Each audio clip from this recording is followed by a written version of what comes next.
Instead of taking a moment of silence, I just wanted to give him a couple of moments of praise. So first off was my sponsee, Brother Baker. He passed on about 3 years ago. We were in the same sponsee family. You know, he worked in a good program, and then they found him overdosed in a sober house bed. Me and Baker didn't get along, you know, but we were sponsee bros, you know, and I know that, like, if I had needed him, you know, he probably a person I probably could have reached out to and contacted, you know, and he had a great personality, you know, and a lot of people loved him. Another one being James Zachman. We were in New Way together. We were in the same sober house together. He gave me a skateboard, you know, and I'll remember that forever. He lost his battle with the disease of addiction approximately 2 years ago, you know, and he was somebody that I would talk to when I was, you know, in rough shape. Another sponsee brother, Ryan Bloomberg. He was an excellent piano player, you know, very smart, very good salesman. He was a salesman. I'm not too fond of salesmen, but I loved Ryan. I did, you know.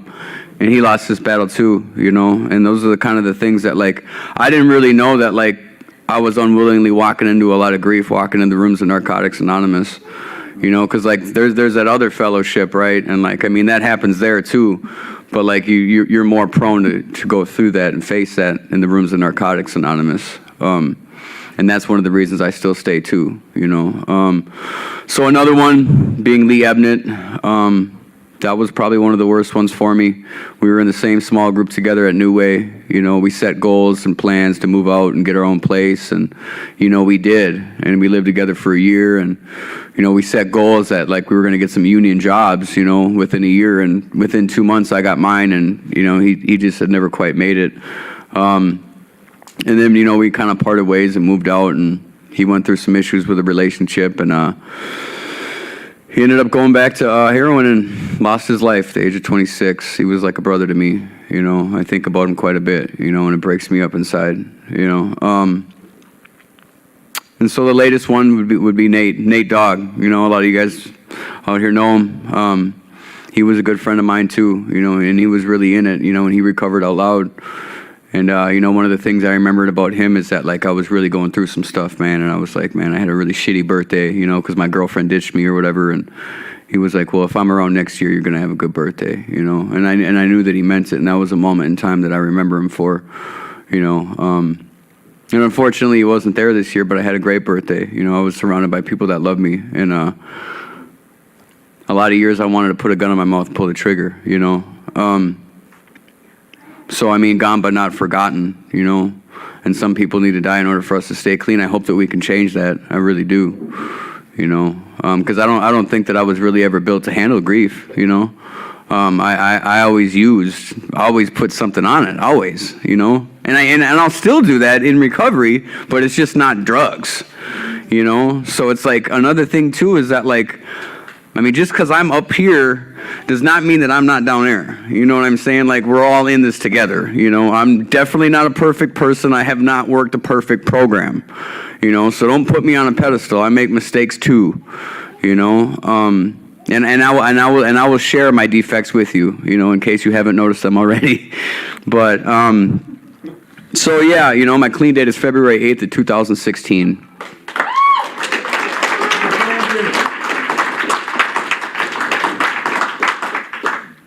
And, you know, for years, I tried to get clean, you know. I tried to get clean, you know, and, like, so when I was about 27 years old, I went to New Way House 2, you know, New Way, both houses. I swear to God, I came up with that, man, I really did, you know.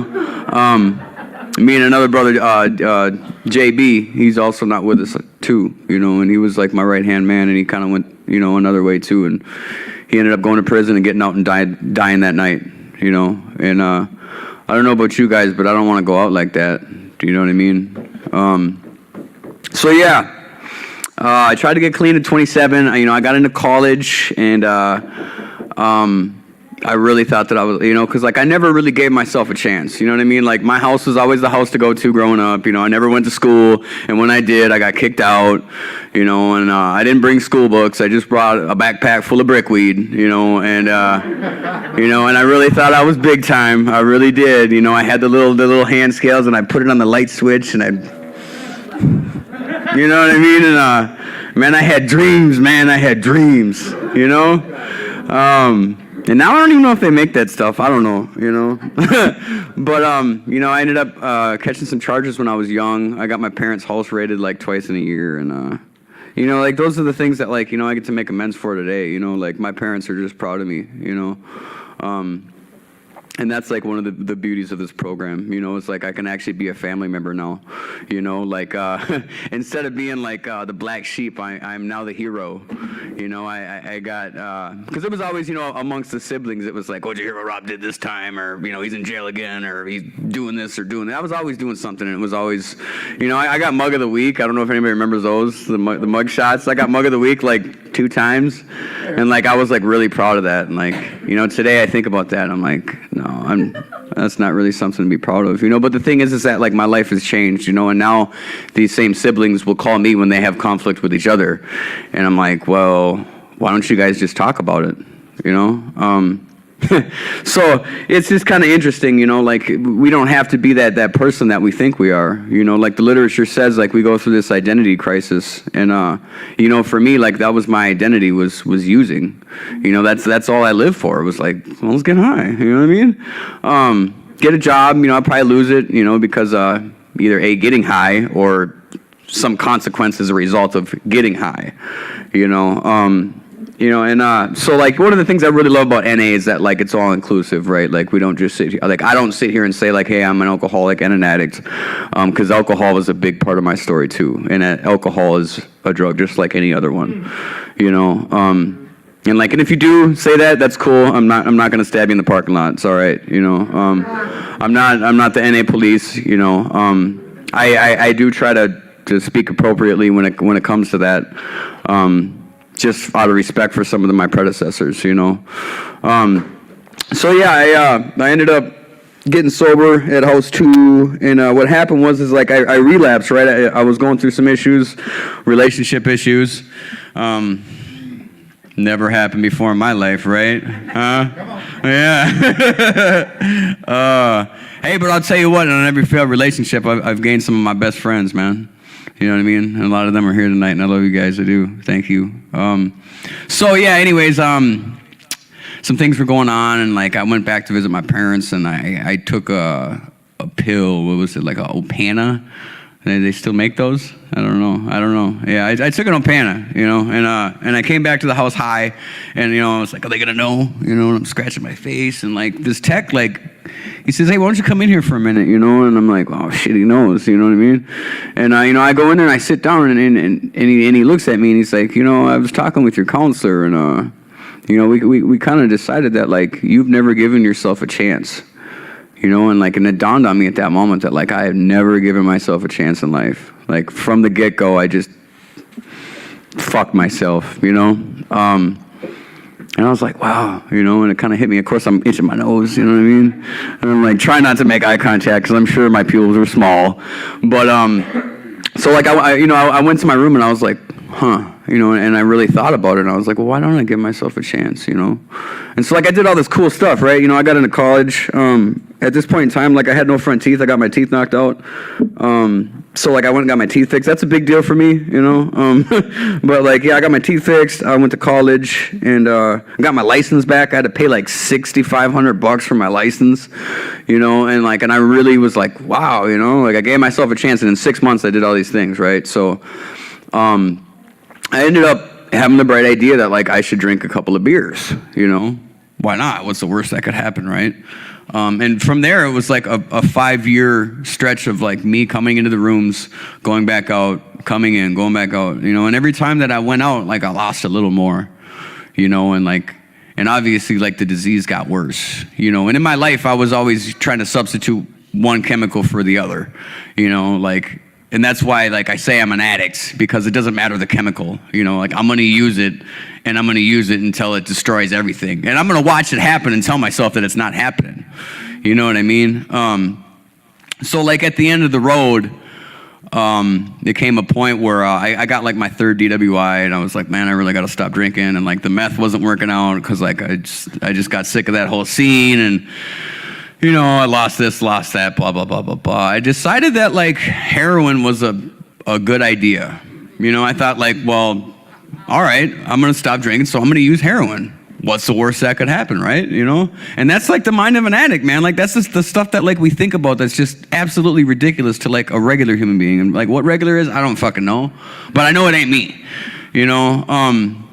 So it was like, you know, like I had this like this new rush, you know, like going to pick up and like meeting a new connect and blah, blah, blah, blah, blah. And like, and I, you know, I didn't even see it coming, you know, and all of a sudden one day I woke up, man, and I had the sniffles and my stomach hurt, you know, and I felt like I was going to shit my pants, you know. And I was telling my friend, like, man, I think I got a cold. And he was like, you're dope sick. You know, I was like, what?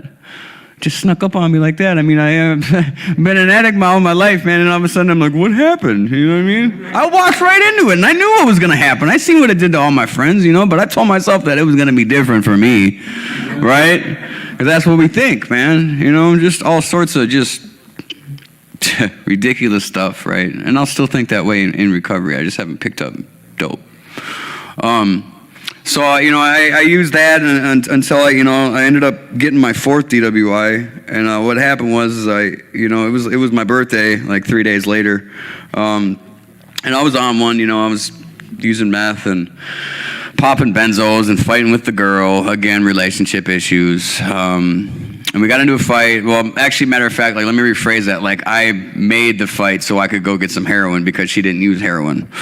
And I went and got this heroin, and I woke up talking to a cop, you know, and he's like, well, you're facing the wrong way on a one-way. And I'm like, oh, you know, trying to play it off. He's like, I was like, it's my birthday. He was like, your birthday was 2 days ago. You know, and I'm like, oh shit, this isn't going well, right? You know, and like the thing was is that like when I got arrested and I went to jail, like I felt relieved because like I still hung on to this job because I was like, oh, this job is like, I'm okay, you know, I got this job, you know, everything else just fell apart, you know, so like, and I really wanted to like get help, man. Like I knew that like I needed help, but it was like I just didn't have the courage to ask for it.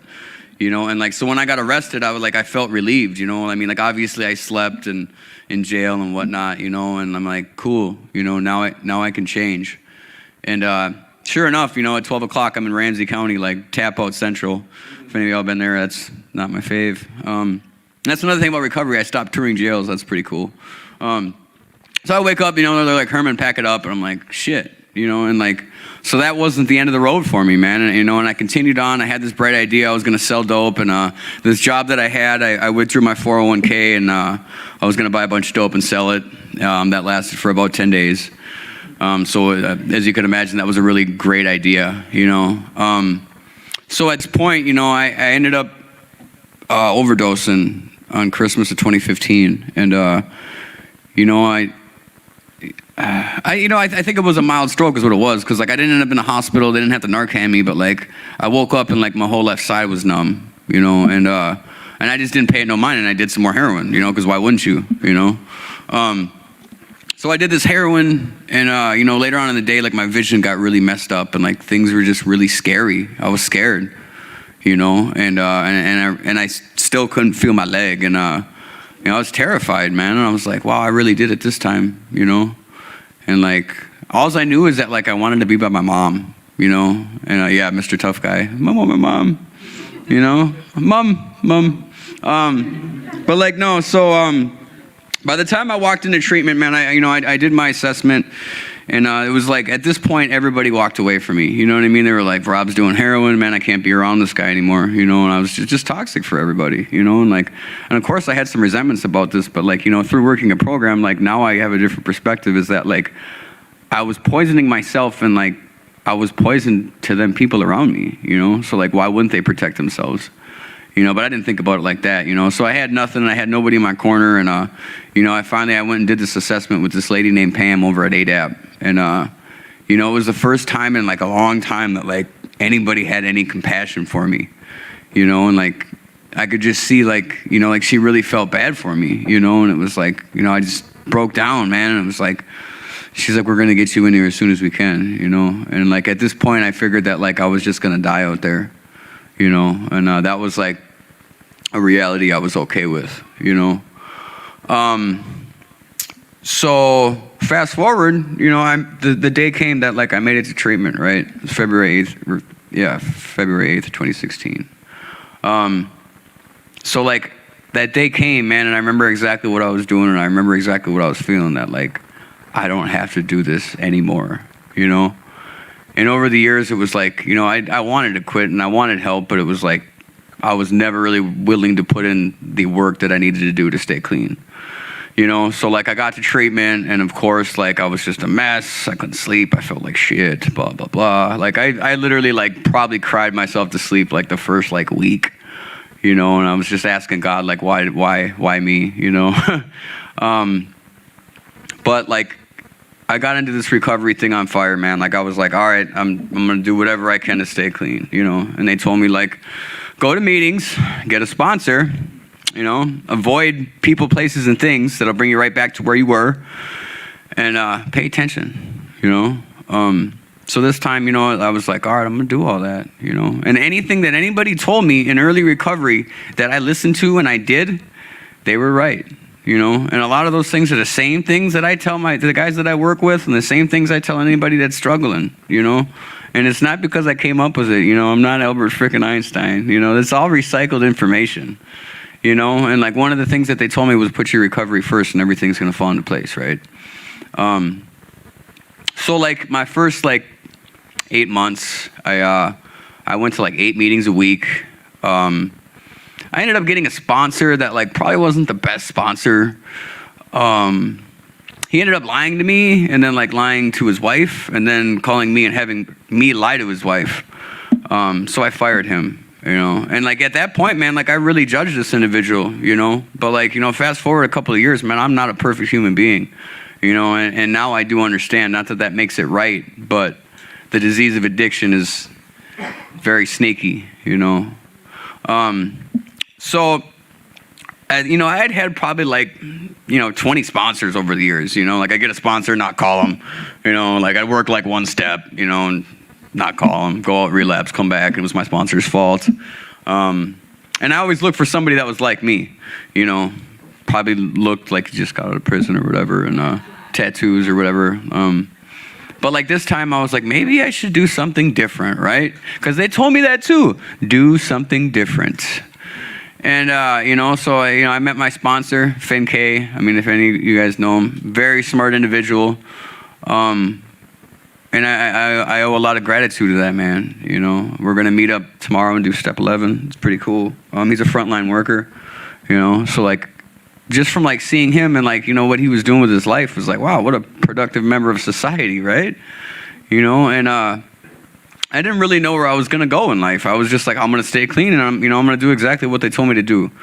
You know, so I went to 8 meetings a week. I got a sponsor. I was working steps, you know, and then I started exercising, you know, and lifting weights. And I really discovered that, like, it really helped, like, how I felt about myself, you know, because, like, it's not just the dope. Like, most of the time, you know, I really felt poorly about myself, you know, and thought poorly about myself. So, I mean, like, how am I going to, you know, live and be a productive member of society when I feel like shit about myself, you know?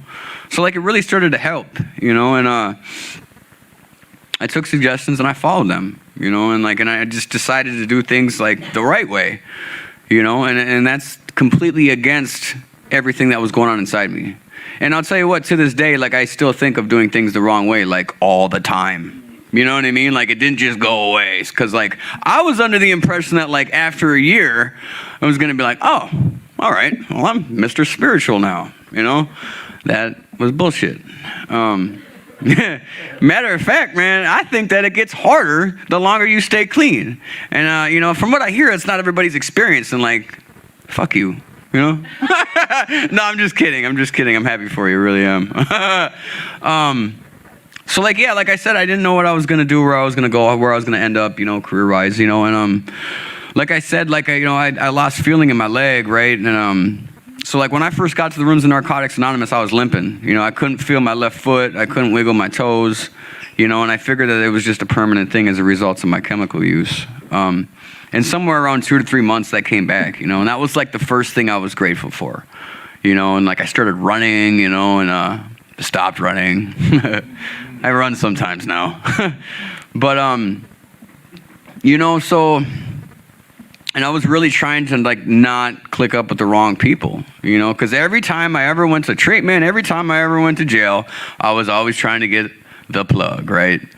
You know, so this time I was like, all right, well, who's really wants this recovery thing, you know? And there wasn't that many people, you know, and I just went to a meeting every day, you know, and I started hearing some things and, you know, a select few, you know, because I wasn't very approachable when I got to the rooms of Narcotics Anonymous, you know, and I didn't want to be approached. Like, and the thing was, is like I had this anxiety that like nobody knew about, you know, so I just sat in the back and just kind of mean mugged everybody, you know. But the thing was, is like I was having some real social anxiety that like I was not about to let anybody know about, you know. And like through this process, man, I've learned a lot of things about myself, you know, that like I do have a lot of emotions and they are big ones, you know. I don't gotta walk around flexing on people all day, you know. I don't feel like hurting people, you know. That's not to say that I don't get angry, but like the person that I was before I got here and the person that I am today is two different people, you know. Same body, but different person, you know. And you know, and I owe that to NA, you know. And the thing was, is like I didn't go to NA before because of all the fucking readings, right? I was like, man, I judged NA. I was like, a bunch of crackheads go there. And let me tell you something, like I love smoking crack. So, you know what I mean? Like, huh? You know? Identity crisis. You know what I mean? And I liked the other fellowship because like it was only an hour long and I didn't have time for that shit, right? But like when I finally got here, man, it was like I was just so broken that I was like, man, this is what I need, you know? You know, and they started saying things like, you know, alcohol is a drug, and, you know, it started, you know, addressing like the obsession and compulsion that like has to do with this disease that is still inside me today, you know, and like, and I started listening and I was like, oh, wow. So that's what's been going on, you know? So I was an outpatient and, you know, this time, like, I didn't rush through treatment. You know, like, I'd always want to get out, and I gotta get a girl, I gotta get a job, I gotta get my license, a car, and all this blah, blah, blah. All this material stuff that I thought recovery was about.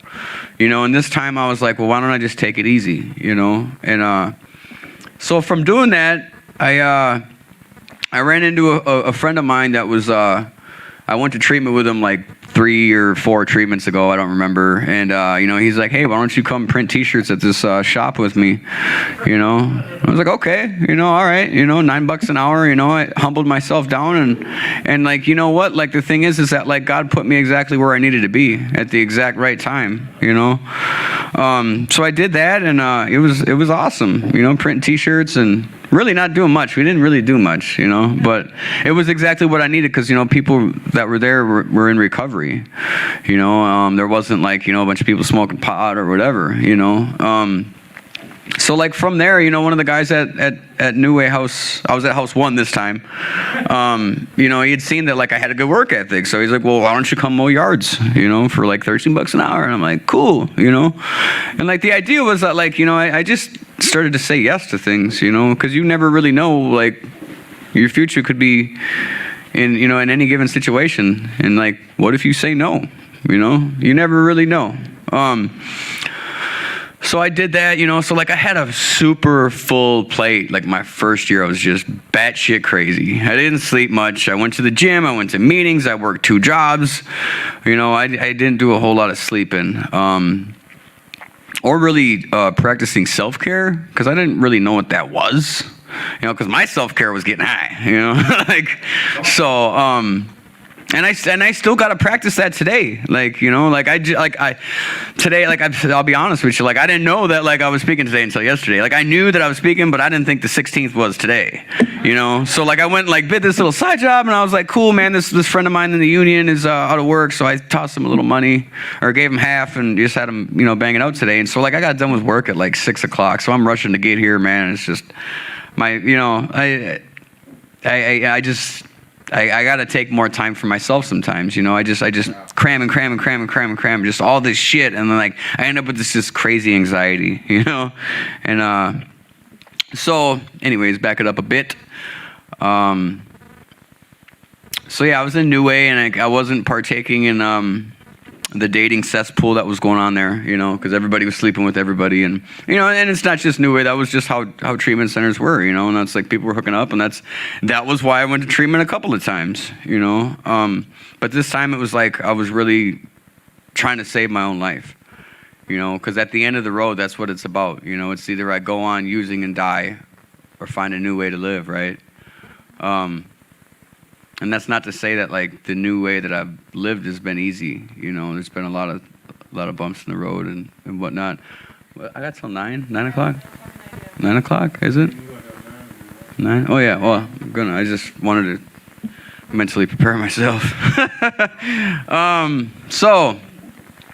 From there, I ended up going for the walk for recovery. And I ended up running into a friend of mine that he Narcaned me and like saved my life. And I used to let him sleep on my floor, and he like ran and jumped on trains, and like he went all over the U.S., man. And like he finally got clean, and he was like 2 treatments before and 3 after the one that I met before. If that makes any sense, which it probably doesn't. That's okay. So like he's like, hey, well, why don't you come, paint apartments, because I knew how to paint. And I was like, all right, cool, And this boss is in recovery. He was in recovery. And, and then like the lawn care thing kind of dried up, right? And so I was working a full-time job and a part-time job, going to 8 meetings a week, going to the gym, working with a sponsor and doing all that. And, the boss was like, well, why don't you graduate treatment and start working full-time for me because I need you, And I really outweighed my options, and I was like, okay, well, I've been in treatment for almost a year now, and I was like, okay. Because the thing is I look to my higher power for guidance, and a lot of times I just, I pray to be conscious of the signs, because God does work in mysterious ways, and he places signs, in front of you. It's like, but I got to be conscious to see that, not to mention I do have a higher power, and I do believe it's the God of my understanding. It's okay if you don't. That's you. My program is God, and so I did that, and moved in with a friend that I went to treatment with 2 times after the last one that I was working with. So, 1 treatment before the one that I was at. I ended up going to treatment 13 times. I moved in there, and all of a sudden he's like, all right, I'm going to sell the house. You got to move out. I'm like, oh, fuck, that was a bad idea. But he was like, but I'm buying a new building over off of 12th Avenue, and I want you to be the caretaker. I'm like, huh, that's interesting, a caretaker, me, right? And I was like, sure, all right. Rent was cheap, and, it was right behind a female sober house. And, yeah, it's, I didn't have that fucked up of intentions when I moved in there, right? I just wanted to be of service. No, that's a lie. But no, so one of the chicks that was in this halfway house, or sober house, was like, hey, why don't you join the union? I'm in the union and we work for a company, they need guys. So I said, sure, And that's what I do for a profession now. I'm a union painter. And, that's been pretty smooth. I've been able to be financially comfortable. And I honestly thought that that's what recovery is about. I was going to shine and buy all these fancy things and blah, blah, blah. But fast forward, throughout the years, I've been through some things that a lot of people went back out over, and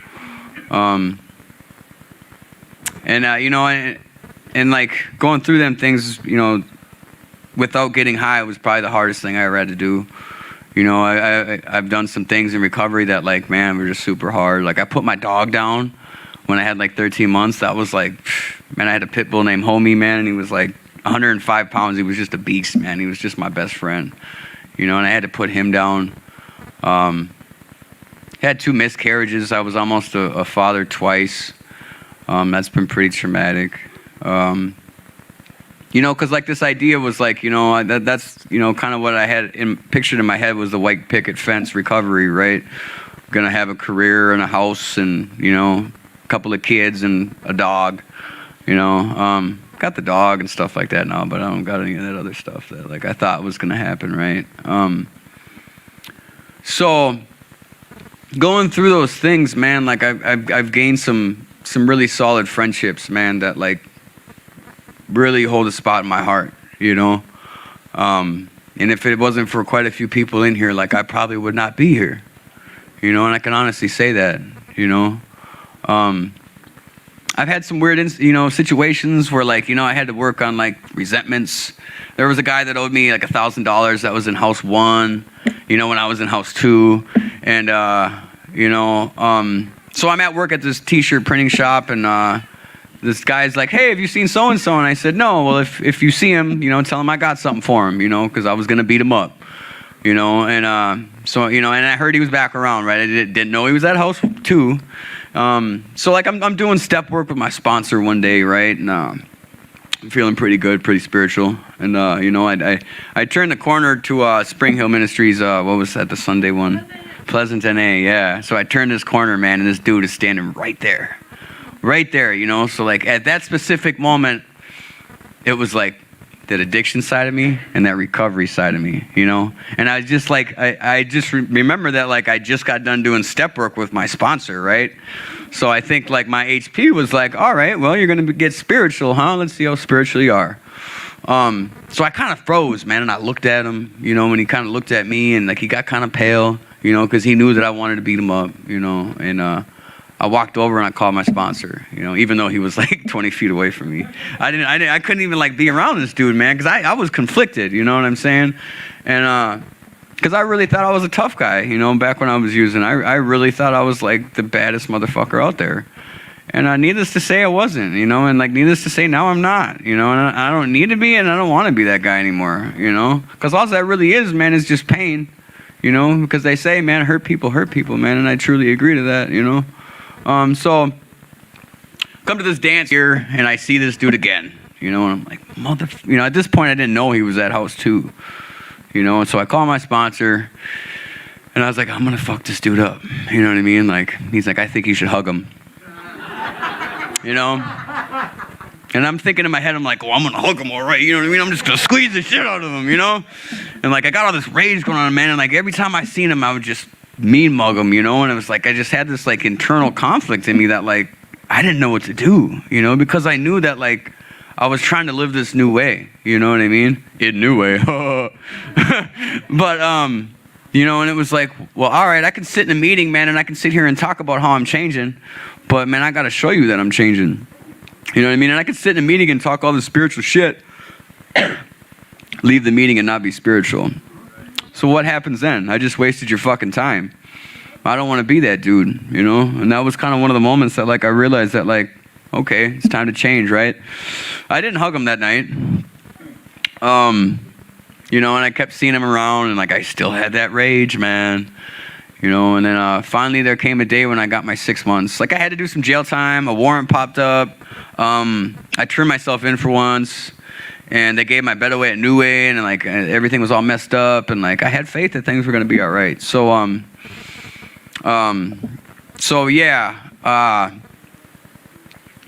by this time I got out of the workhouse, and I was at Addicts for Life. That was my home group for quite a while, and I got my 6-month key tag, and this individual was there, So he comes outside, and I'm smoking a cigarette, and I'm like, this motherfucker's walking towards me. I'm like, oh, man, and he puts his arms out, man, and I gave him a hug, And we started talking, and I was like, well, how's so-and-so? How's so-and-so? Oh, he OD'd. He's dead. Every single person that we were hanging out with passed away from the disease of addiction. And at that moment, too, I realized that, like, one, the disease is real, and 2, like, I know what my options are, So I kind of, I buried the hatchet, you know what I mean? It's like, it's not like I was going to get the money anyways. And if I was, like, what did I really need it for at that time anyways? Like, I had free rent, all that stuff. And, like, to this day, man, I haven't seen him around, And I kind of wonder, what had happened to him. I pray that he's still alive, And so that was just one incident. I've had quite a few. There was a guy that I was seeing this girl.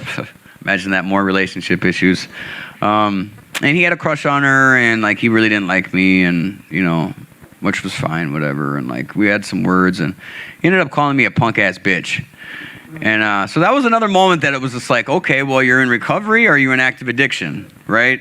So needless to say, like we never met up and fought. And I just kind of, you know, let it at that, you know, and I kind of spoke with some maturity, instead of telling him about himself, you know. And so like 3 months later, I'm sitting at my house, and I get a text from somebody, and it's like, what's up, you know? And I'm like, I recognize the number because like this dude had called me before, right? And I was like, who's this? You know, and he said his name, and I was like, and that's the one that called me a punk ass bitch, right? You know, and I'm like, yeah, you know. He's like, oh, sorry, I was trying to call a different Rob, you know. And I'm pretty sure that he was probably trying to call a Rob that sold drugs, you know. That's probably my assumption. And I was like, well, what's up? He's like, well, I just got kicked out of treatment. I was like, well, where are you at? I'll come get you, you know. And at that point, it was just like, I let all that shit go, you know what I mean? Because like at that specific moment was a pivotal point in that individual's life, and it was either life or death. So then he's like, well, I don't suppose you'd want to sponsor me, would you? You know? I said, absolutely, you know. I can come by tomorrow, and we can go over some step work, right? Needless to say, he never called me, and you know, a couple months later, he ended up overdosing, you know, and that's the thing is, like, I got a lot of these tests because, like, anger is, like, one of my defects. You know, for those that know me might know that, you know. You know, and it's a process, you know, and just because, like, I prayed to have them removed doesn't mean they're going to be removed. And that is a motherfucker, man, you know, because when I got here, man, I was like, oh, okay, cool, I got a problem. I'm unmanageable, I'm powerless, right, you know. Oh, came to believe that's pretty simple, you know, turn my will over to God, like, because I really thought that I knew God's will, right? And every time that I do, I get shown that it's my will, you know. So, like, you know, 6, entirely ready to have God remove all these defects of character. So I was like, cool, man, I'm not going to have any defects anymore, you know. Like, when I first got here, that's how I read it, right? You know, and, like, over time, I realized that, like, that's not what it says. Son of a bitch. You know what I mean? It just says that I'm ready. It doesn't mean that it's going to happen. You know? Fuck. You know? So, yeah. Where was I at?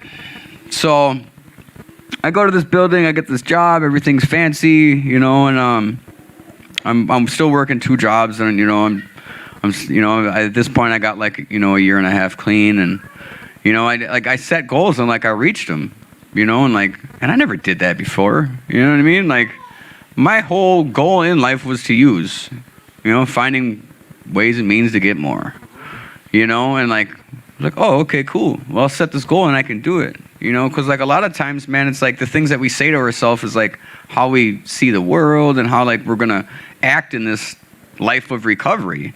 You know, and, like, to this day, man, I don't always talk to myself very nice, you know. I'm a worst critic, number 1, you know. Number 2, like, it takes a room full of you guys to tell me, you know, to get me to see things about myself that I don't see, you know. Like, when somebody says, like, some nice things about me, you know, that really took some getting used to. Because, I didn't really have a whole lot of people that, you know, ever said anything nice about me. You know, and looking back on it, why should they? I wasn't very nice, you know. I was terrible human being, you know.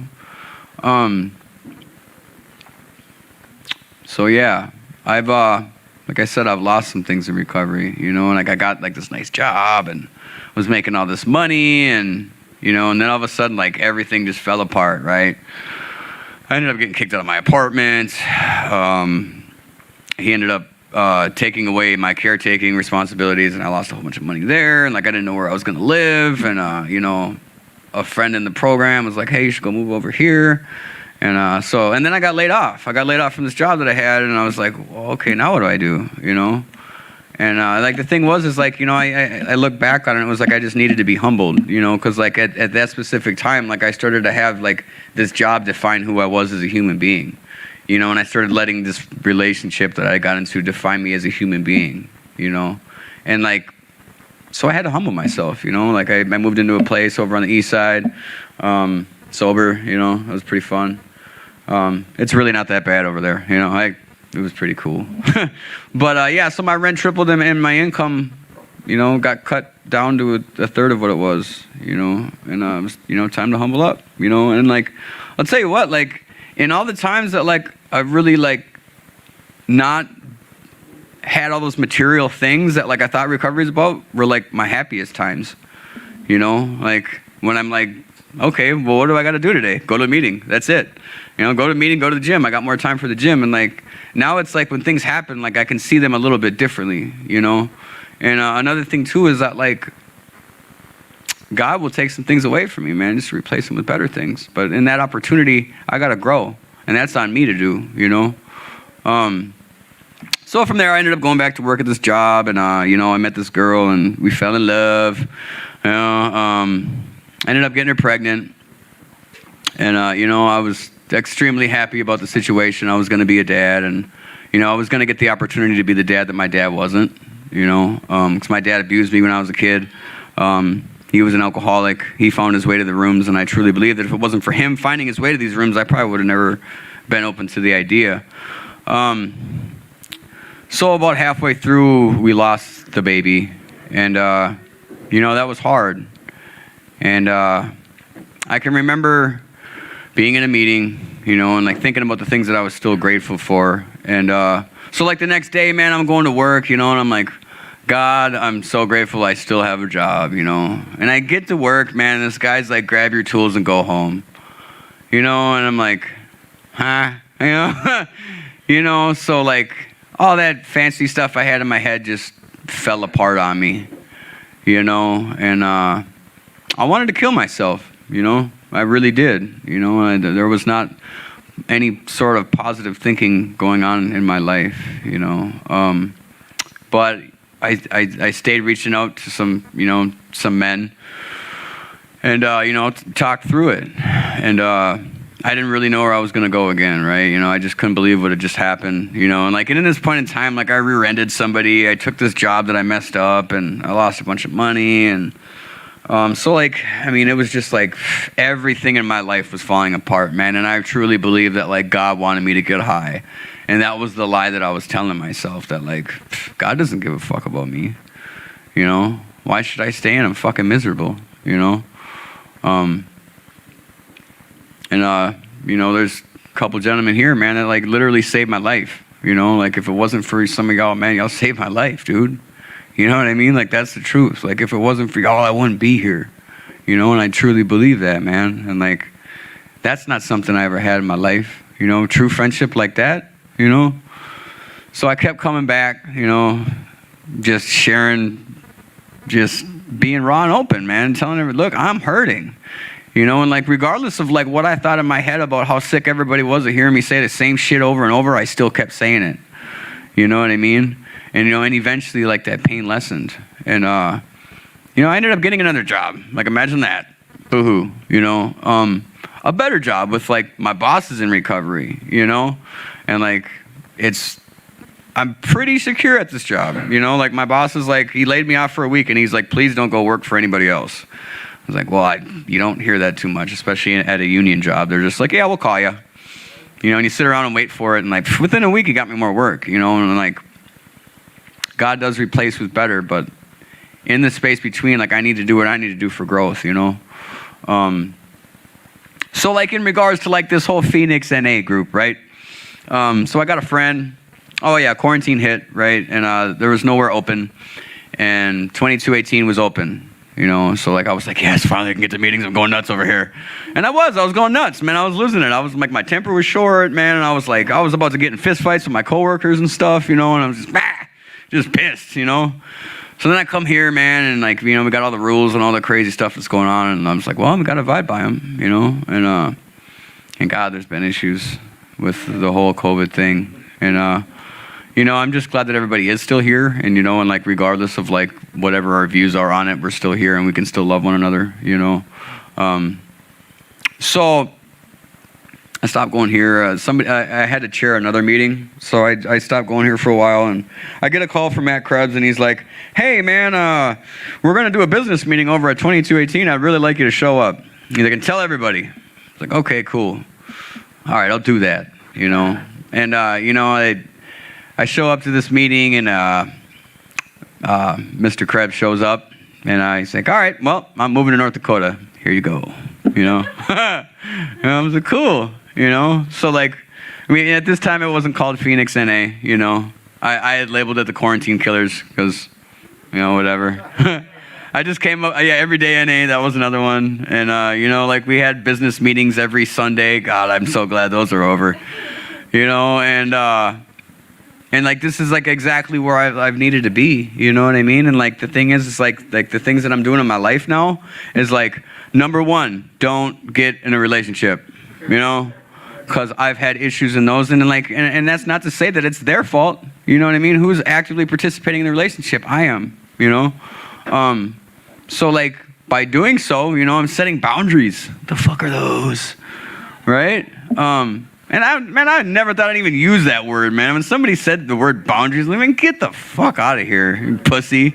You know what I mean? That's what I used to think, man. Or like vulnerable. But like, no, I use those terms today. You know what I mean? I do, man. And I'm proud of using them terms today, man, because it's true, man. Because my life depends on it. You know what I mean? It's like every 6 months, man, we lose somebody that's like really, you know, got their piece in the rooms, you know? And every time, man, it takes a little piece away from me, man. You know what I mean? And that's the truth, man. And so like, yeah, man, it was like, okay, we're going to have you be the treasurer 3 nights a week. And I'm like, oh, all right, let's do that. And like, now it's like, man, look at how many people are here, man. Like, they gave us one night of, you know, to represent Phoenix NA, you know? And I'm starting to see people, I'm starting to run into people that like I used to use with, man, that like heard about this meeting, man, and they come out and I'm like, what's up, man, you know? I never ask them what they've been up to because I know, you know, ain't nothing good. You know what I'm saying? Like, and that's another reason I stay, man, because I know what's gonna happen. Like, nothing changes out there except for the consequences. You know, and they get worse. And your disease gets worse. And so does your use and blah, blah, blah. And the people you surround yourself with. And, you know, I just don't want to do that anymore, man. You know, I don't want to end up in the same spot again. Again? No. You know, so that's why I keep coming back, man. And like, you know, from doing so, man, I've met so many people in recovery, man. It's like, my memory is not the best, you know, and like people come up to me like, what's up, Rob? And I'm like, oh, what's up, guy? You know, what's up, guy? What's up, chick? How you doing? You know? And then eventually, after sitting there staring at them like a mentally retarded person, I realize who they are.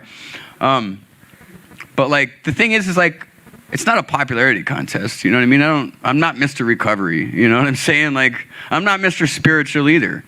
You know what I'm saying? Like, but I have gained a spiritual understanding of like where my life could be if I just keep working a program, you know?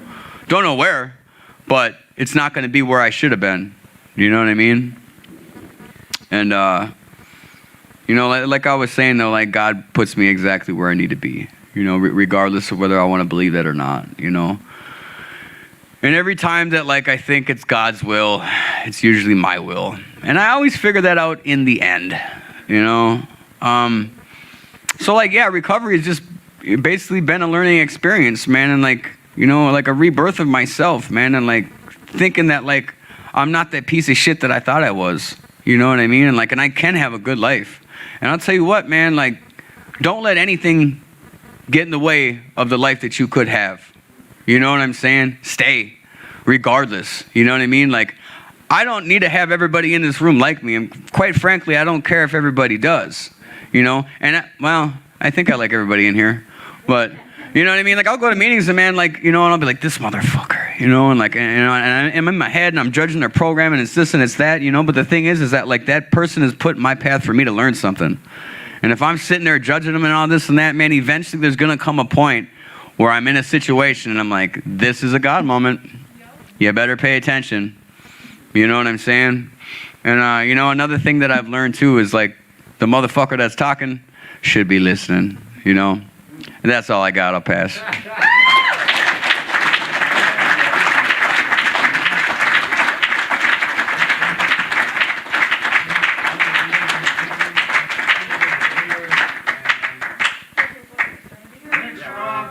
All right, thank you, Rob. You guys want to give another round of applause to Rob because he did such a fabulous job?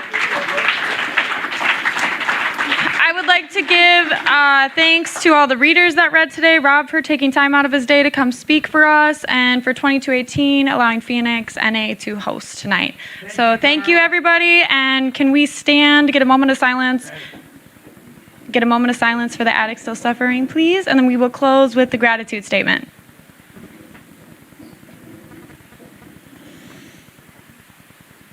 Whose gratitude? Our gratitude speaks when we share. When we share with others in every way that no one seeking recovery need ever die from the horror of addiction without finding a better way to live. On another note, I have somebody's court card up here. Good job, Robert.